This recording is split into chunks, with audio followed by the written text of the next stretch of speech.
Hello, everyone. Thank you for tuning in. I'm just halfway through my series on the O Antiphons. I'm actually introducing them. Haha. I just thought it would be cool this year to do something, a little bit of something every day, because I've been doing excerpts from this book, which is going to appear backwards on the screen. Sorry. This program doesn't mirror the camera. Donkey Bells, an Advent and Christmas book by Catherine Doherty. So she has a little thing every day for the O Antiphons. And then this book, The Catholic Home by Meredith Gould, has a lot of really fun stuff for, implementing Catholic culture and traditions in your home. It's really fun. It takes you through the whole seasonal year, starting with Advent and going through. So there's a little excerpt she has in here that's just a good introduction. Lo and behold, it's the evening of December 17th, time for the O Antiphons. You know the 9th century hymn, O Come, Emmanuel? It's based on the O Antiphons, which are brief scripturally based prayers based on the titles for Christ revealed in Isaiah. They're prayed before and after the Magnificat at Vespers, one each evening from December 17th through December 23rd. And oh, those clever Benedictine monks, the initials of the 7 Latin titles for the Christ form an acrostic when read backwards. Ero cras, tomorrow I will be there, is what that means. Each evening after lighting the Advent candles, recite or sing these antiphons, then read the pertinent scripture passages. You'll want to add a recording of the O Antiphons in Gregorian chant to your collection of seasonal sacred music.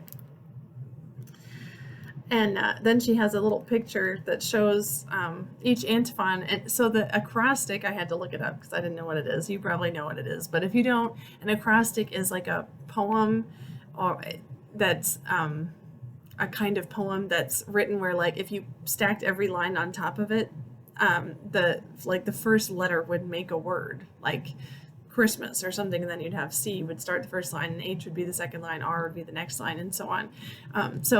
So this one, it works like that too, but it goes backwards from the bottom to the top. And so that's Ero Cross, it's 2 words, ERO, and then CRAS, and that means tomorrow I will be there. So that's pretty cool. And I always thought it was funny, there's no O Antiphon for December 24th, because that is like, that night is the night he came, so I guess they just didn't, it's kind of like, usually the church does things in octaves, but with the O Antiphons, it's only 7 days, which is kind of funny. But then December 24th is basically the 8th day, but it's sort of got its own character, which is really cool. So anyway, I don't know if any of you have tuned into my Liturgy of the Hours series that I've been doing that I need to get back to finishing.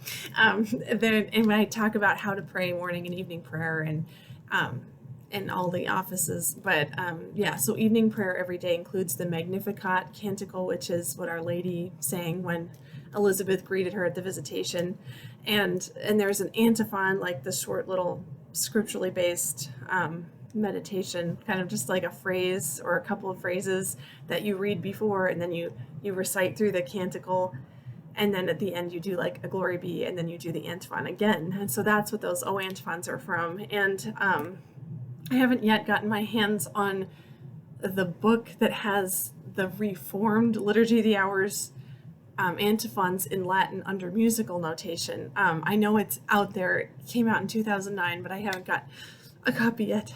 So anyway, the only, and you can't just find those online. Whatever's in that book, the Antiphonale Romanum Volume 2, that's the book that you would get those out of now for the Reformed Liturgy of the Hours, but they don't have them available online to just like find. I guess it just hasn't been out long enough. So when you look them up online and you see like Gregorian chant settings of the O Antiphons in Latin, those are from the previous form of Vespers from the Divine Office before the reform of the 70s. And they're beautiful. The text is a little more elaborate because, again, O Come, Emmanuel is a poetic rendering of those antiphons. So it's not word for word what the antiphons were. So it's worth going back and reading those in Latin. And there's a great website called fisheaters.com that I've learned a bunch of things from. And anyway, they have a page on the O Antiphons, and they've got each antiphon so you can see the words and the music, and then they have a little file you can hit play and hear these wonderful monks singing each antiphon, and they're beautiful. And then they have the literal English translation underneath. So that's just a great, little thing you could go do to meditate on those, a little more history. And then they also have below that some meditations for each day of that final week before Christmas by Dom Guéranger, who wrote this awesome series of books called The Liturgical Year, with meditations for all the seasons, and I think the major feasts. I can't profess to have read it because I haven't, but I've heard it recommended over and over by reliable people, so I'll be another one, and I'll put the link below to that Fish Eaters page so you guys can go listen to those O Antiphons. In the recordings that I made for each day, I just sang the Latin verse of the hymn, O Come Emmanuel, for that day. And then I read the short meditation from Donkey Bells by Catherine Doherty for the day, and then followed it up with the English verse of that antiphon for the day. So anyway, that's what you will find when you tune into those, and I hope that was a fun little tour through the history of the O Antiphons, what I know of it. And yeah, they're just so cool. So many little things like that. I mean, Advent especially is just chock full of that kind of stuff, and it's just really easy to get into it. I feel like in Advent, it's like the year is fresh, and it's winter, and you're kind of like, oh, what can I do to spice up the winter? And it's so easy to get excited when Christmas is coming, and then to just have a little energy to do these things. And they're all, liturgical and prayerful and devotional for the domestic church. So just like the St. Nicholas cookies video, I have that on here too for St. Nicholas Day, and with traditions and ideas for that, and celebrating it and making it special in anticipation of Christmas, and helping you connect with St. Nicholas as a person and a saint more. And there's things for St. Lucy's Day. I haven't got to that, but maybe next year. All right, thank you guys for tuning in. Again, I'll put links below for anyone who wants to visit my Ko-fi page or my Patreon page. If you like the videos that I post and they are helpful to you in any way, your prayers and your pennies go a long way to helping me continue to post content that can inspire you and entertain you, I hope. Anyway, thank you so much for tuning in. God bless you, and happy Advent.